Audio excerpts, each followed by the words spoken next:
Hello students, today we are going to learn about the informal organization, and that organization actually means the friend circle or the personal or social groups within a organization. Like in a school, we have formal relations, student teacher or student or student or principal or teacher or principal. So these are our formal relations.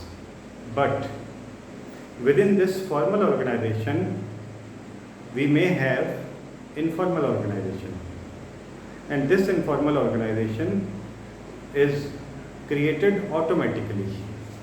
Whereas we have seen in the formal organization, it is deliberately created because it has a specific purpose.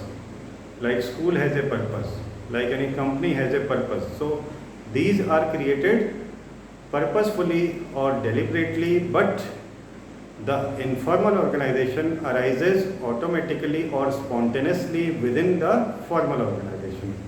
Suppose we have created a company XYZ Limited. It is a formal organization, but in this company XYZ Limited, the informal organization will be automatically created when people become friends and they have a chit chat on any topic which is not official, which may be personal or social. So it must be clear to you all that the informal organization is spontaneously created or automatically created. And second feature is that it is always within the formal organization. Now it has several merits and demerits, so let's see them. First one is fast communication. If we have an informal organization, then we can spread the news very fast, because we know that in a formal organization, there is a delay in the communication or decision making, as we have to pass on several levels, from bottom level to middle, then middle to top, and then the information will come back from top to middle, then middle to bottom. So it takes times. But when we use our informal organization, we can spread news as fast as we can. So it is a merit. Next point is fulfill social needs.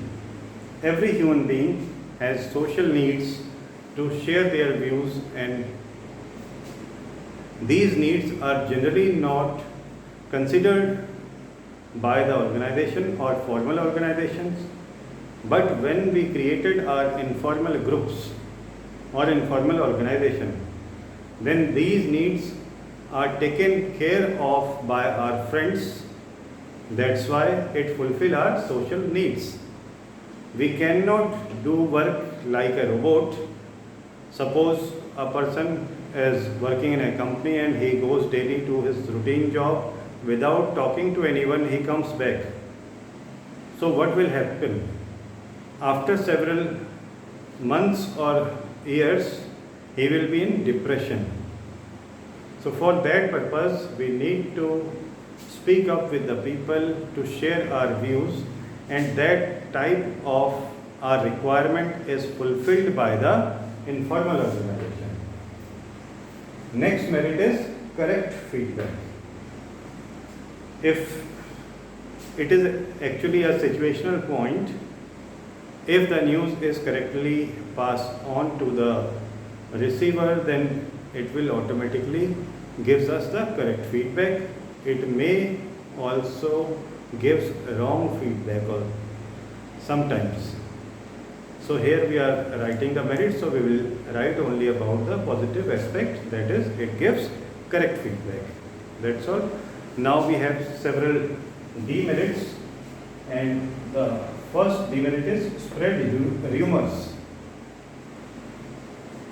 Informal organization is sometimes seen very destructive when it spread any wrong information or rumor about anything in any organization.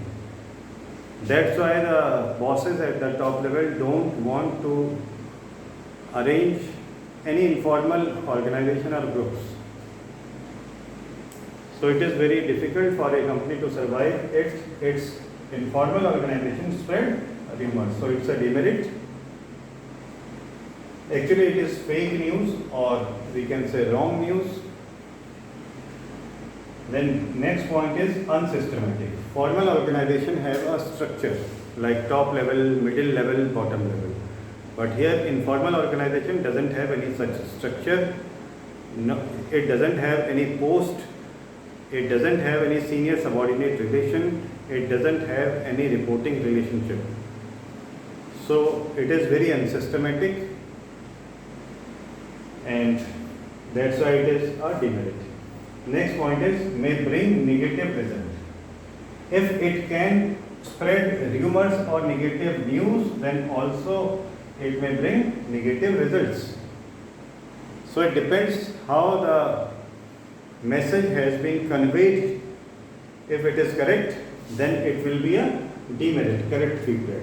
If it is a rumor, then it will be a negative result for the organization. So we have to take care of the formal organization very carefully, otherwise it may be going in the wrong direction.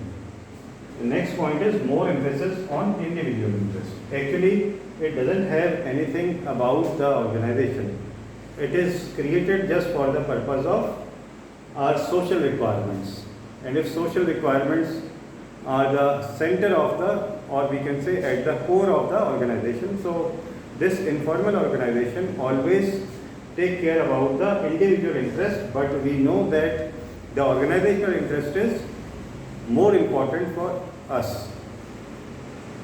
Otherwise, there will be no organization. So what we will do about the informal organization? So these are the merits and demerits. Now, if we want to take a comparative study, we can say that formal organization is not so bad. Actually, here we can see that there are 3 merits and there are 4 demerits.